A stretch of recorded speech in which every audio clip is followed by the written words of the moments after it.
ba ang pangaluto mo dito? And at the same time, nagkaroon ka ba ng adjustment? Parang sila yung sumagot yung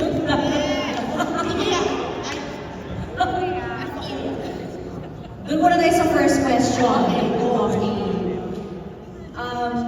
Ang sagot ko dyan ay, hindi naman ako masyado nahirapan. Dapat ako nag-adjust ako. Nag-adjust kayo? Hindi, kasi first project ko to ulit, di ba? Okay. So kasi syempre medyo almost 2 years din po akong nawala. So talagang ako kasi I'm a very hands-on mom. So medyo nagdalawang isip din talaga ako kung itutuloy ko tong project na to. Dahil nga hands-on mom ako. Pero sabi ko, nung sinabi sa akin yung character ko bilang si Rebecca, hindi po pwede humindi ako. Kasi sobrang kakaiba siya. Kahit ako po, first time akong magpo-portray ng ganitong character. Kahit din po ako as an audience, no, bihira ako makakita o makapanood kung paano si Rebecca. Kaya Rocky Horror? Ha? So kung tatanungin mo kung nakarinig, hindi ako makakarinig. Mahirap makarinig kay Rebecca. Ayun, medyo nag-adjust ako kasi dami pa ng changes kasi nasanay ako dati, no, like, pagbalik ko may script reading. Dati kasi nasanay ako na diba yung script papadala lang sa bahay mo. Tapos mag-isa mo talagang aaralin yun, yung character mo. Pagbalik ko, ay, ganito na pala, may script reading na pala. Kasama mo yung mga importanteng tao, yung creative directors namin, writers, directors, mga boss namin, nandun sila.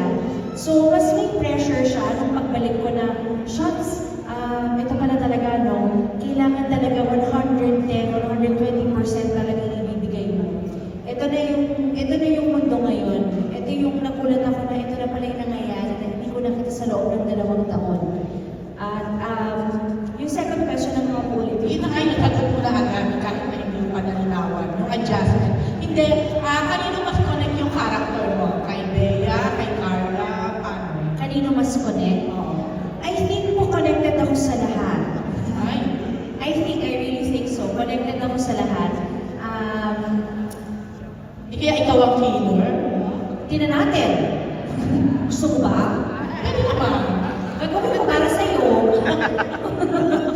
Hindi kasi. Si Rebecca kasi, konti lang na pwede naman daw sabihin. Si Rebecca kasi may sakit siya dito. So yung sakit ni Rebecca, kailangan yung mapanood kung yung sakit ba niya ay makakatulong ba ito sa pamilyang Palacios o yung sakit niya hindi rin makakatulong at all.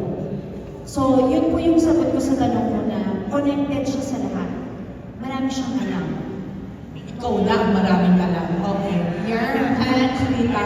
Yan, my next question is for Roy.